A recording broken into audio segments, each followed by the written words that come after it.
Satish Rathod online વર્ગની અંદર આપ સૌનું હાર્દિક સ્વાગત કરું છું। હવે આપણે જોઈએ છે ધોરણ 5 આસપાસ વિષય, જેમની અંદર આપણે ચેપ્ટર નંબર 5 વિશે ભાગ 1 જોઈ ગયા હતા। ચેપ્ટરનું નામ હતું બીજ। તો આ બીજ ચેપ્ટર વિશે પહેલા ભાગની અંદર આપણે અમુક બીજો વિશે વાત કરી હતી, ત્યારબાદ એમની અંદર લાસ્ટની અંદર આપણે વાત કરી હતી શિકારી છોડ વિશે અને એ સેશન ત્યાં પૂર્ણ કર્યું હતું। હવે આપણે ભાગ 2 ની શરૂઆત કરીએ છીએ। પોઈન્ટ છે કેટલા બધા બીજ। તો સૌપ્રથમ આ પોઈન્ટ થી ભાગ બીજાની શરૂઆત કરીએ છીએ, જેમની અંદરના તમારી સમક્ષ અમુક એટલે કે 2 પ્રશ્નો આવ્યા છે કે તમે કેટલા પ્રકારના બીજ ભેગા કરી શકો છો। આ પ્રશ્ન તમારા માટે છે કે તમે કેટલા પ્રકારના બીજ ભેગા કરી શકો છો। વિચારો, તમે તમારા મનની અંદર વિચારો કેટલા ભેગા કરી શકો છો। તો એનો જવાબ તમને મળી ગયો હશે કે તમે ઘણા ભેગા કરી શકો છો, પરંતુ એ પછી બીજો પ્રશ્ન છે કે તમે એ બધા બીજ ક્યાંથી મળશે, કે તમે જે બીજ ભેગા કરી શકો છો તો એ ભેગા કરેલા બીજ તમને ક્યાંથી મળશે। તો આ 2 પ્રશ્નો તમે તમારા મનની અંદર એના જવાબ વિચારી જ લીધા હશે। તો આપણે હવે આગળ જઈએ છીએ। તો કે આ બધા પ્રકારના બીજ છે એ આપણને આપણા ઘરમાંથી જ મળશે, કરિયાણાની દુકાનેથી મળશે, અને આ બધા ભેગા કરેલા બીજ છે એ અલગ અલગ જગ્યાએથી મળેલા છે। તો એ બાદ હવે આપણે જોઈએ છીએ કે હવે શું કરવાનું છે, કે ત્યારબાદ આ જે તમે બધા બીજ લાવ્યા છો અલગ અલગ રીતે તમારા ઘરમાંથી, ખેતરેથી કે પછી કરિયાણાની દુકાનેથી કે બીજા કોઈ વ્યક્તિ પાસેથી, તો આ બધા બીજ છે એ એક જ જગ્યાએ હવે ભેગા કરો, અને એ એક જગ્યાએ ભેગા કર્યા બાદ હવે એ બીજનું અવલોકન કરો કે એ બીજની અંદર તમને તફાવત શું લાગે છે। બધા બીજ એક જ સરખા છે, બધા જ બીજનો રંગ એક સરખો લાગે છે, બધા જ બીજનો આકાર એક સરખો છે, બધા જ બીજનો વજન એક સરખો છે। આવું અવલોકન કરો। અવલોકન કરતા તમને જણાશે કે ભાઈ બધા બીજની અંદર કઈ ને કઈ બાબત જુદી જુદી છે, બધામાં એક સરખાપણું છે નહીં। તો આ વસ્તુ આપણે જોઈએ તો કે બીજની અંદર આપણે એક જગ્યાએ ભેગા કરેલા છે, તો એ બીજની અંદર અવલોકન કર્યા બાદ આપણને શું જાણવા મળે છે, તો કે બીજનો આકાર અલગ હોય, ત્યારબાદ બીજનું કદ એટલે કે નાનું કે મોટું, તો કદ એમનું અલગ હોય, કોઈ છે ઈ નાના હોય, કોઈ લાંબા હોય, કોઈ ટૂંકા હોય, તો એ કદના આધારે પછી બીજો રંગ, તો કે બધા બીજનો રંગ એક સરખો નહીં હોય। અમુક બીજનો રંગ લાલ હશે, અમુક બીજનો રંગ પીળો હશે, અમુક બીજનો રંગ કાળો હશે, અમુક બીજનો રંગ સફેદ હશે। તો આવા અલગ અલગ રંગના બીજ હોય। ત્યારબાદ દેખાવ, બધા બીજનો દેખાવ જે છે એક સરખો ન હોય। ઘણા બીજનો દેખાવ કેવો હોય, તો કે ચળકતો ચમકતો હોય, ઘણા બીજનો દેખાવ ડલ હોય, આછો હોય, તો ઈ દેખાવ થયો, તો બીજનો દેખાવ અલગ હોય। ત્યારબાદ લીસું કે ખરબચડું હોય, તો કે એમની સપાટી જુઓ, કે હવે બીજને તમે પોતાના હાથથી અનુભવ કરો, તો જ્યારે તમે અનુભવ કરશો તો ત્યારે એ બીજની અંદર ખબર પડશે કે અમુક બીજ લીસા હોય અને અમુક બીજ ખરબચડા હોય છે। તો આવા બધા અવલોકન બાદ તમને જાણવા મળશે, જે મેં તમને અત્યારે કહી દીધું। તો તમને અવલોકન કરો તમે તમારા હાથથી, તમારા આંખો વડે, તો તમને આ બધી વસ્તુઓના ભેદભાવ જોવા મળશે। પરંતુ આ ભેદભાવ બધા છે ઈ કઈ રીતે થયા, તો કે બીજ બધા અલગ અલગ પ્રકારના છે, તો ઈ અલગ અલગ પ્રકારના બીજ આવ્યા કેવી રીતે એના વિશે આપણે જોઈએ। તો કે આવા બધા બીજ ક્યાં ક્યાં હોઈ શકે, તો કે અમુક મસાલાના, આપણે રસોડાની અંદર મસાલો જેનો ઉપયોગ કરીએ છીએ એટલે કે જીરુંના, તો એ બીજ અલગ હોય। તો આ બધા બીજ જે છે એ મસાલાના બીજ તમને મળશે। ત્યારબાદ શાકભાજી અને ફળોના બીજ, શાકભાજી અને ફળોના બીજ અલગ અલગ હોય, તો ઈ બીજ તમને મળશે। ત્યારબાદ હલકા બીજ, કે અમુક પ્રકારના બીજ એવા હોય કે તમે એમને ફૂંક મારો તો બીજ ઉડી જશે, તો એવા હલકા પ્રકારના બીજ હોઈ શકે છે। ત્યારબાદ ચપટા બીજ હોય, કે અમુક પ્રકારના બીજ તમે જુઓ તો એ ફૂલાઈ ગયેલા નહીં હોય, એ બીજ કેવા હશે, ચપટા બીજ હશે। તો આવા અલગ અલગ પ્રકાર, દાખલા તરીકે ચપટા બીજ વિશેની વાત કરી દઉં તો કે મરચાના બીજ, શાકભાજીની અંદર મરચાના બીજ જુઓ તો મરચાના બીજ ચપટા બીજ હોય, સાવ પાતળા। તો આવા બીજ અલગ અલગ પ્રકારના બીજો રહેલા છે અને ઈ બીજ આપણે વાવેતર કરીએ છીએ અને ઈ વાવેતર કર્યા બાદ હવે આ પ્રકારના બીજમાંથી આપણને એમના ફળો, શાકભાજી, મસાલા વગેરે જેવી વસ્તુઓ છે એ આપણને મળે છે અને ઈ જ માંથી ફરી પાછા એમાં જ બીજ બને છે. બીજ ભમતા એટલે ફરવું, એક જગ્યાએથી બીજી જગ્યાએ જવું, ભમવું. તો આપણે એવા બીજ વિશે આ પોઈન્ટની અંદર જોવાના છીએ. તો સૌપ્રથમ એ વાત કરીએ કે વૃક્ષ આખી જિંદગી એક જ જગ્યાએ રહે છે, વૃક્ષ ક્યાંય જતા નથી અને પ્લસ વૃક્ષ જીવિત છે. વિદ્યાર્થી મિત્રો યાદ રાખજો, જૈવિક સંપત્તિની અંદર જેનામાં જીવ હોય એમાં વૃક્ષમાં જીવ રહેલો છે, આ બાબત સાબિત થયેલી છે. તો આવા જીવિત વૃક્ષો, માણસ એક જગ્યાએથી બીજી જગ્યાએ જઈ શકે, પશુ પક્ષી જીવજંતુ એક જગ્યાએથી બીજી જગ્યાએ જઈ શકે છે, એમાં જીવ છે પણ એ મૂવમેન્ટ કરી શકે છે. જ્યારે વૃક્ષ જીવ ધરાવે છે પણ આખી જિંદગી એક જ જગ્યાએ સ્થિર એમનેમ અડગ ઊભું રહે છે. જ્યારે એમના બીજ મુસાફરી કરી શકે છે, એમના બીજ દૂર દૂરના સ્થળો સુધી પહોંચી શકે છે અને એના પહોંચવા માટે ઘણા બધા મીડિયેટરો છે કે ઈ પહોંચવા માટે બીજને અલગ અલગ જગ્યાએ પહોંચાડવાનું કાર્ય કરવા વાળા ઘણા બધા છે કે જેમની અંદર માણસો દ્વારા, પશુઓ દ્વારા, પક્ષીઓ દ્વારા આ બીજ એક જગ્યાએથી બીજી જગ્યાએ ફરતા તમને જોવા મળતા હોય છે. એટલે કે આપણે જ્યાં વિચાર ન કરેલો હોય, આપણી કલ્પના ના હોય એવી જગ્યાએ અમુક છોડ કે અમુક વૃક્ષ ઉગી નીકળ્યા હોય. તો આ વૃક્ષ એ જગ્યાએ ઉગી નીકળે છે તો ત્યાં બીજ કોણ વાવવા ગયું હતું? અમુક છે આપણે જોઈએ દિવાલ ઉપર બીજ ઉગી નીકળ્યું હોય કે ત્યાં છે એ પીપળાનું વૃક્ષ કે વડનું વૃક્ષ એ ઊંચી દિવાલ ઉપર ઉગી નીકળ્યું હોય. તો આપણે એમ કહીએ દિવાલ ઉપર આ બીજ કોણ ઉગાડવા ગયું હશે? તો એ કોઈ ઉગાડવા ગયું ન હોય, પરંતુ આ વ્યક્તિઓ દ્વારા કે પછી વાતાવરણ દ્વારા એ બીજ ઉડીને ફેંકાઈને કે બીજા વ્યક્તિઓ દ્વારા ત્યાં પહોંચ્યા હોય અને પછી એ જગ્યાએ એને પાણી પછી પવન મળવાના કારણે ધીમે ધીમે એ બીજ છે એ છોડ સ્વરૂપે બહાર નીકળવું હોય છે.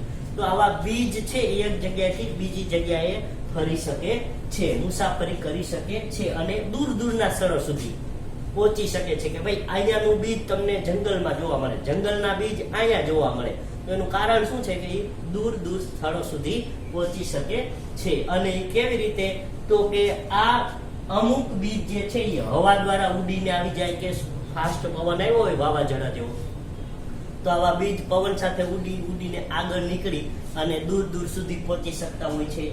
પછી અમુક બીજ એવા પણ હોય ભારે વજન વાળા કે એ ઉડી શકતા ના હોય, એટલે ક્યાં હોય? તો કે વૃક્ષની આસપાસ જ હોય કે વૃક્ષ ઉપર ખરીને એ બીજ વૃક્ષની આસપાસ જ ઉગી નીકળ્યા હોય. તો એવા બીજ ઉડી ના શકે. ભારે વજન વાળા અમુક બીજ હોય તો એ બીજ ઉડી શકે નહીં, તો એ આસપાસ જ હોય, એ દૂર સુધી નીકળી શકે નહીં. તો આવા બીજ રહેલા હોય છતાંય અમુક ભારે વજન વાળા દૂર દૂર સુધી નીકળી શકે છે. એ કઈ રીતે? એ આપણે આ જ સેશનમાં આગળ જોઈશું.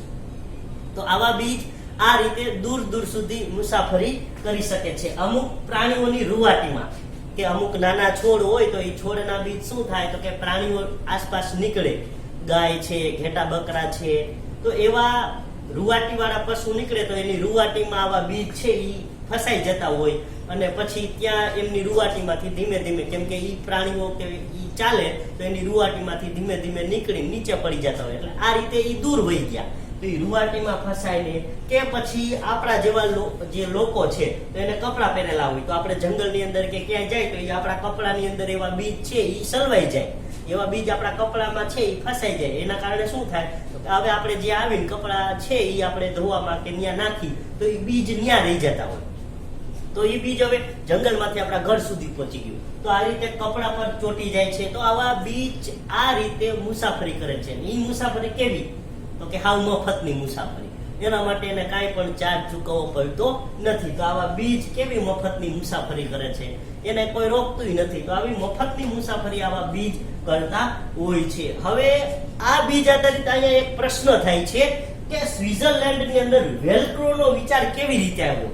વિદ્યાર્થી મિત્રો, એ તમને ખબર છે કે વેલ્ક્રો તમે જોયું ને, આપણે જે છે એ અમુક પ્રકારે શૂઝ પહેરતા હોય કે પછી સેન્ડલ પહેરતા હોય કે પછી આપણું બેગ હોય તો એમની અંદર આપણે ઓલું ચોટી જાય એવું વેલ્ક્રો.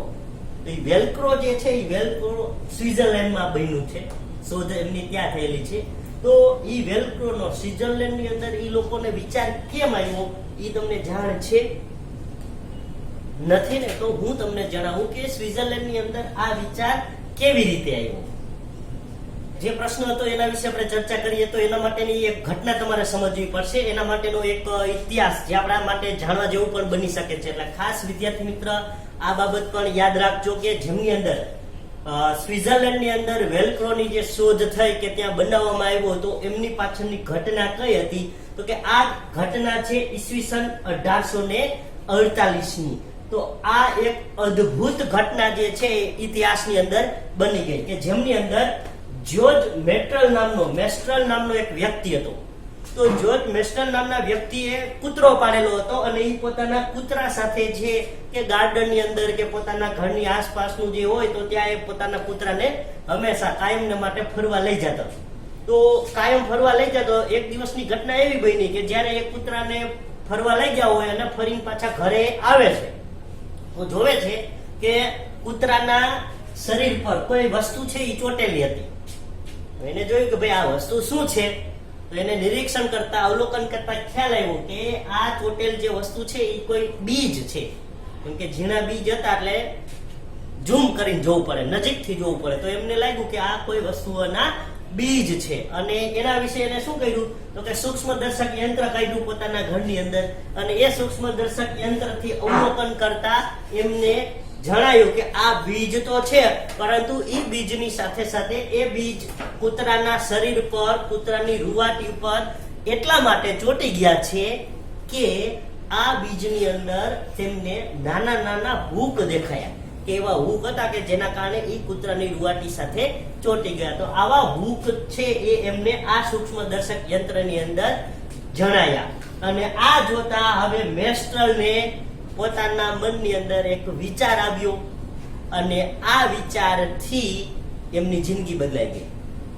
કારણ કે એ વિચાર શું હતો તો કે હવે મેસ્ટ્રલે શું કર્યું કે આ વિચારમાંથી વેલ્ક્રો બનાવ્યો.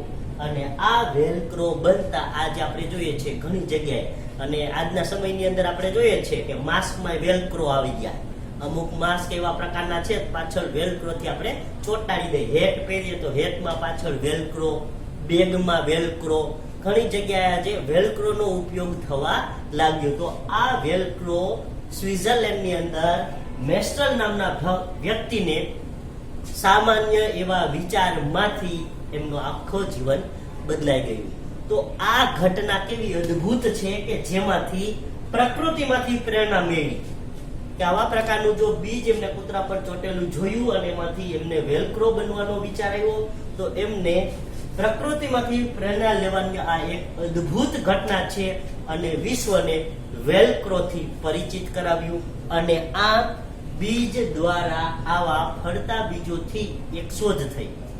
જો એક જગ્યાએથી બીજી જગ્યાએ કૂતરાની રૂવાટીમાં ચોંટી ગયા, બીજ ફરતા હતા તો એ ફરવામાંથી એમને પ્રેરણા મળી અને આજે વેલ્ક્રો બની ગયું. તો આ વેલ્ક્રો સ્વિટ્ઝરલેન્ડની અંદર બન્યું છે. ખાસ આ પણ તમારા જનરલ નોલેજ માટે જાણવા જેવું છે. હવે આપણે આગળ વાત કરીએ તો કે બીજ આ રીતે પ્રાણીની ચામડીઓમાંથી પેદા. ઘણી જ એવી રીતે ખિસકોલી હોય તો ખિસકોલી પોતાના બંને હાથ વડે કે મોઢામાં લઈને બીજ લઈને ઝાડ પર ચડી જાય કે દૂર સુધી જતી રહે. એવી જ રીતે અમુક પક્ષીઓ પોતાની ચાંચમાં બીજ લઈને પોતાના માળા સુધી જતા હોય કે જે જગ્યાએ એનો માળો છે જંગલમાં હોય ત્યાં જતા હોય તો જંગલના બીજ લઈને અહીંયા આવતા હોય તો અહીં નવા બીજ મળી જાય, પોતાની ચાંચનું બીજ અહીં મૂકી દે. તો આવા પક્ષીઓને પણ આપણે છે એ પોતાની ચાંચમાં બીજ જોયા હોય. પછી એવી જ રીતે કોઈ સમુદ્ર કિનારે કે નદીના કિનારે, આપણે આગળ વાત કરી હતી ને એ જ પાછી જણાવું છું કે સમુદ્ર કે નદીના કિનારે નારિયેળી છે એ ઉગેલી હોય તો નારિયેળીના બીજમાં મોટા મોટા નારિયેળ આવે, નાના નાના નારિયેળ આવે જે એના બીજ સમાન હોય. તો આવા નાના નારિયેળ વજનમાં ભારે હોય પરંતુ શું થાય તો કે કિનારા ઉપર હોય એટલે એ પાણીમાં પડે અને પાણીના મોજા દ્વારા બીજા કિનારા સુધી જાય, નદીના સામા કિનારે પહોંચી જાય. નદીની અંદર આગળ આગળ વધતા છે એ આ જગ્યાએ નારિયેળી હોય તો એનાથી 5 કિલોમીટર દૂર જઈને બીજ કિનારા ઉપર ચડી ગયું હોય તો એ કિનારા ઉપરનું બીજ પછી ધરતીમાં દટાઈ જાય અને પછી ધીમે એમાંથી કોટા ફૂટે એટલે કે એમની અંદરથી છે એ અંકુર ઉત્પન્ન થાય ને અંકુરમાંથી ફરી પાછું એ મોટું નારિયેળીનું વૃક્ષ બનતું હોય. તો આ રીતે આવા બીજ છે એ વજનવાળા પણ એક જગ્યાએથી બીજી જગ્યાએ મૂવમેન્ટ કરી દેતા હોય. અને એવી જ રીતે આવા પક્ષીઓ છે એ ખાઈ ગયા હોય, પછી એને અંદર અમુક પ્રકારના બીજ પચે નહીં, એટલે એ શું કરે, ચરક કરે. તો એ ચરકને કારણે એ કોઈ ઊંચી દિવાલો ઉપર બેઠા હોય કે પછી તમે જો કુવાની પાળ ઉપર, તો કુવાની પાળ ઉપર બીજ કોનું વાવવા ગયું, તો કે જે આ કબૂતર હોય એને ખાધેલા બીજ છે, તો એ પાળ ઉપર બેઠું હોય તો ત્યારે એ ચરક કરે છે. તો એ ચરકની અંદર અમુક પ્રકારના જે પચ્યા વગરના બીજ હોય તો એ ત્યાં પડે. પછી એને ભેજ લાગવાને કારણે અમુક પ્રકારના ખાંચાની અંદર છે કે દિવાલના ખાંચામાં એ બીજ ઘૂસી જવાના કારણે એમને પૂરતું વાતાવરણ મળે છે. તો એ ઊંચી દિવાલો ઉપર કે કુવાની પાળ ઉપર આવા પ્રકારના બીજ છે એ છોડ સ્વરૂપે ઉગી નીકળતા આપણે જોયા છે. તો આ રીતે આ બીજ છે એ ભમતા રહેતા હોય, ફરતા રહેતા હોય, અને એ પ્રકારે આવા બીજ આપને આજે દૂર દૂર સુધી એવા બીજ મળી આવેલા છે કે જે બીજી જગ્યાના બીજ હોય અને એ હવે આપણે ઉગવાની શરૂઆત અહીંયાથી કરી દીધેલી હોય છે. તો આવા ઘણા બધા પ્રકારના બીજ વિશે આપણે જાણવા મળે છે. તો આવા છોડ છે એ આપણે એમના વિશે જુદી જુદી યાદી બનાવી શકીએ છીએ, જે વિશે હું તમને આગળ પણ જણાવીશ. તરફ જઈએ અને છેલ્લા મુદ્દા વિશે ચર્ચા કરીએ તો છેલ્લો મુદ્દો છે કોણ ક્યાંથી આવ્યું. ખાસ જેમ આપણે આગળ જોયું સ્વિટ્ઝરલેન્ડમાંથી વેલ્ક્રો વિશેની માહિતી આપણે મળી, તો એવી જ રીતે આ સેશનના અંતે પણ તમને ખૂબ જ જાણવા જેવી રસપ્રદ માહિતી મળશે, એટલે ખૂબ ધ્યાનથી સાંભળજો. જેમની અંદર આપણે જોઈએ છીએ કે આપણે અમુક પ્રકારે બીમાર થઈએ છીએ, તો બીમાર થવાના કારણે અમુક આપણે આયુર્વેદિક ઉપચાર પણ કરતા હોઈએ. તો આવા આયુર્વેદિક ઉપચાર કરવાને કારણે શું કરતા હોય છે, તો કે અમુક પ્રકારના બીજને ફરવા માટે, એટલે કે એક જગ્યાએથી બીજી જગ્યાએ લઈ જવા માટે મનુષ્ય પણ જવાબદાર હોય છે. એટલે વિદ્યાર્થી મિત્રો, મનુષ્ય પણ બીજને એક જગ્યાએથી બીજી જગ્યાએ ફરતા રાખવાની અંદર ભાગ ભજવે છે. એમનું એક ઉદાહરણ જોઈએ, જે મેં વાત કરી એ પ્રમાણે કે આપણે અમુક દવાના છોડ હોય, તો આવા છોડના બીજ આપણે શું કરતા હોય છે, તો કે એના બીજ આપણે ઘરે વાવવા માટે લાવીએ છીએ. કે દાખલા તરીકે આપણે એમની અંદર વાત કરી દઈએ અરડુસી, લીમડો, ત્યારબાદ તુલસી. તો આવા પ્રકારના બીજ છે, તો એની સાથે સાથે તુલસી તો આપણા ઘરે હોય જ, પરંતુ અરડુસી જેવા બીજ આપણે બીજી જગ્યાએથી વાવવા માટે લઈ આવતા હોય છે. અમુક પ્રકારના વેલા કે એ વેલાના પાનનો રસ છે એ આપણા માટે જરૂરી હોય. દાખલા તરીકે ચણોઠી, તો એ ચણોઠીના પાન આપણે ચાંદી પડી હોય તો ત્યારે ઉપયોગી બને. તો ઘણા વ્યક્તિ છે એ વેલા તરીકે ચણોઠીના બીજ લઈ અને પોતાની ઘરે વાવતા હોય. તો આવા દવા તરીકે ઉપયોગી બીજ હોય એ આપણે આપણા ઘરે વાવવા માટે લઈ આવતા હોય. પછી શું થાય, તો કે ઘણા વર્ષો પછી આપણે ભૂલી જાય, આપને જ ખબર નથી રહેતી કે આપણે આ બીજ ક્યાંથી લઈ આવ્યા હતા, આ બીજ આપણી ઘરે કે આપણા વાડામાં કે આપણા ખેતરે કેવી રીતે પહોંચ્યા. ઈ મનુષ્ય લેવા હોય તો મનુષ્ય ભૂલી જતો હોય છે. તો ઈ લોકોને યાદ હોતું નથી કે આ બીજ ક્યાંથી આવ્યું. તો એ બીજ ક્યાંથી આવ્યું છે, તો આપણે એના વિશે અમુક જે ખાસ હવે ચર્ચા કરીશું, જે આપણા માટે અગત્યની જાણવા જેવી વસ્તુ છે. એટલે ખૂબ ધ્યાન આપજો. જેમની અંદર આપણે શરૂઆત કરીએ છીએ મરચા. તો આપણા માર્કેટની અંદર આપણે જોયું છે મરચા આપણને મળે છે, લીલા મરચા, લાલ મરચા, પછી સૂકવેલા મરચાની આપણે ચટણી બનાવીએ છીએ. તો આવા મરચા આપણને આ જે મળે છે, તો મરચા ક્યાંથી આવ્યા છે એ તમને ખ્યાલ છે? નથી ને? તો હું જણાવી દઉં. આ મરચા જે છે એ પોર્ટુગલ દેશના વેપારીઓ, ખાસ યાદ રાખજો, પોર્ટુગલ દેશના વેપારીઓ છે એ લઈ આવ્યા હતા, પણ પોર્ટુગલ થી નથી લઈ આવ્યા. મરચા પોર્ટુગલ દેશના વેપારીઓ દક્ષિણ અમેરિકાથી ભારત લઈ આવ્યા હતા. જો જાણવા જેવા માટે તમારે ખૂબ જ અગત્યનું મળ્યું ને કે મરચા ક્યાંના છે, તો કે મરચાના બીજ દક્ષિણ અમેરિકાના છે. અને એને લઈ આવવા વાળા કોણ હતા, તો કે પોર્ટુગલ લોકો. તો પોર્ટુગલ લોકો જ્યારે ભારતની અંદર વેપાર કરતા હતા, તો એ મરચાના બીજ ભારતની અંદર એ દક્ષિણ અમેરિકાથી લઈ આવ્યા હતા. અને આપણે આજે જોઈએ છે તો કે ભારતની અંદર મરચાની ખેતી કેવા પ્રમાણમાં થાય છે. તો આ મરચા છે એ ત્યાંથી માણસ દ્વારા આવ્યા. અને આજે મરચા વિશે જોયો તો કે મરચા વગર આપણી રસોઈ જે છે એ રસોઈ ચટાકેદાર થઈ શકે? ના થઈ શકે ને. તો મરચા વગર આપણી આજની રસોઈ ચટાકેદાર થવી ખૂબ જ મુશ્કેલ છે, સ્પાઇસી વસ્તુ થાય નહીં. તો આવા મરચા દક્ષિણ અમેરિકાથી આવ્યા હતા. એવી જ રીતે અમેરિકાથી બીજા બીજ વિશેની વાત કરી દઉં તો કે આપણે જે કચ્છની અંદર રણ હતું, તો રણને આગળ વધતું અટકાવવા માટે પણ કે જ્યારે આપણા ભારત દેશની અંદર અમેરિકાનું રાજ હતું, બ્રિટિશરોનું રાજ હતું, તો એ લોકો રણને આગળ વધતું અટકાવવા માટે બાવળ, જે કાંટાવાળા બાવળ આવે ને, તો એ કાંટાવાળા બાવળનું બીજ પણ અમેરિકામાંથી લઈને આવ્યા હતા અને રણની આગળ વધાર્યા હતા. અને જો વિદ્યાર્થી મિત્રો, તમે આજે આવા રણ પ્રદેશની આસપાસ જાઓ તો રણ પેલા તમને આવા બાવળોના છે એ જંગલ જેવું જોવા મળશે. તો એ બાવળ પણ અમેરિકન બીજ છે, આપણા અહીંયા ભારત નથી, પણ હવે એ ભારતમાં આજે જોવા મળે છે, પણ સૌથી પહેલા અમેરિકાથી અહીંયા આવ્યું હતું. ત્યારબાદ બીજા ઘણા બીજો વિશેની પણ તમને માહિતી આપી દઉં તો એમની અંદર શાકભાજીની અંદર આપણે વાત કરીએ ભીંડા, તો ભીંડાના બીજ પણ મૂળ ભારતના ન હતા. ભીંડાના બીજ સૌપ્રથમ આફ્રિકા દેશમાંથી અહીંયા આવેલા હતા, એટલે ખાસ યાદ રાખજો, ભીંડા આફ્રિકા દેશના બીજ છે. ત્યારબાદ હવે આપણે આગળ વાત કરીએ તો કે કાળી કોફી, આપણે કોફી પણ અત્યારે પીતા હોય, જેમ ચા પીએ છીએ એમ કોફી, તો કોફી છે એ યુરોપ દેશમાંથી એના બીજ સૌપ્રથમ અહીંયા ભારત દેશની અંદર આવેલા હતા. ત્યારબાદ હવે આપણે વાત કરીએ કોબીજ, વટાણા અને ચા. ચા વિશેની તો આપણે બધાને ખબર છે, પણ કોબીજ અને વટાણાના બીજ વિશેની તમને વાત કરી દો તો એ આપણા ભારત દેશના, પરંતુ અસમ રાજ્યમાંથી સૌપ્રથમ બીજા બધા રાજ્યની અંદર ફેલાયેલા છે આખા ભારતની અંદર. તો કોબીજ, વટાણા અને ચા ના બીજ અસમ રાજ્યની અંદરથી મળેલા છે.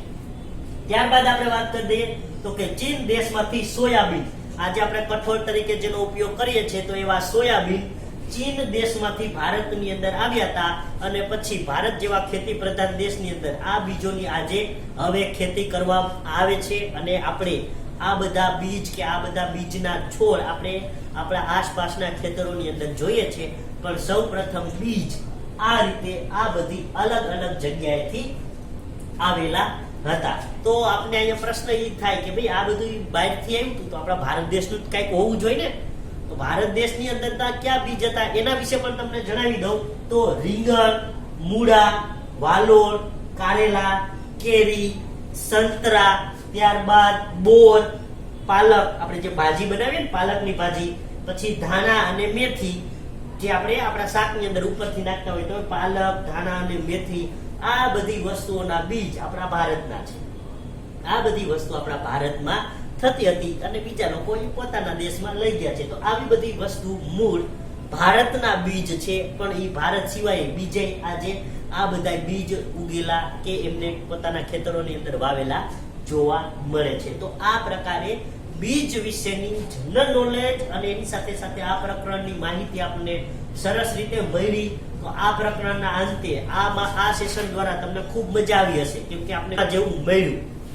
તો આ સેશનના અંતે પણ તમને હોમવર્ક સ્વરૂપે વર્કશીટ આપવામાં આવશે, જેમની અંદર વિકલ્પ, ખાલી જગ્યા, ખરા ખોટા કે એક બે વાક્યના પ્રશ્નો પૂછવામાં આવેલા છે, જે તમારે તમારી રફ બુકની અંદર લખવાના રહેશે. ધન્યવાદ.